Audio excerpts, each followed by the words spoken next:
Tonight, fighting the flooding. It's a problem we live with a lot around here, and our planet isn't making it any easier. But there are a lot of ideas on how to keep the water at bay and in the rivers.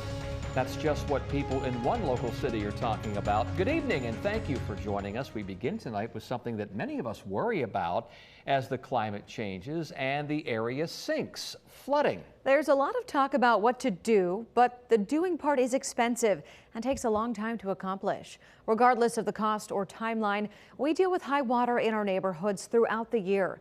From a good wind blowing in the tide to tropical systems that drench us in the summer and fall. In fact, it only takes a good rain event to put some streets underwater. And tonight, the city of Norfolk began a series of meetings on fighting off that rising threat. 10 on your side's Michelle Wolf shows us the options and what experts say can work right away. New tonight. I'm right outside of The Hague, one of several low-lying areas across the city of Norfolk that's notorious for flooding. If you feel like the water's getting worse, you're right. That's why the city is hosting a series of open houses to share what they're doing and what you can do to fight the flood. A citywide effort to explain, educate, and receive feedback from the history of flooding. Folks are seeing the flooding kind of more frequently, and we see that in the data. To the measures being taken to prevent it.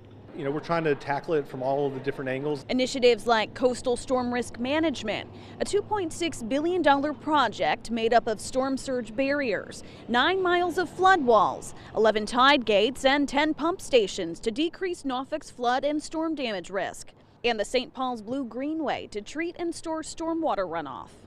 Everyone knows when we get a lot of rain in a short amount of time that it floods, especially if it's high tide, because we have water coming back up through our storm drain system. Along with the steps you can take at home.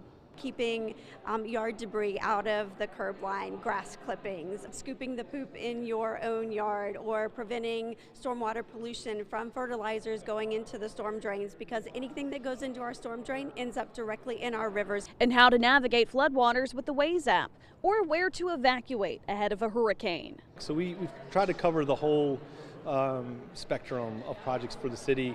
The city of Norfolk has 3 more flood strategy open houses. You can find more information on norfolk.gov/flooding. In Norfolk, Michelle Wolf, 10 on your side. And you can read more about what cities are doing to fight flooding in Hampton Roads over on wavy.com.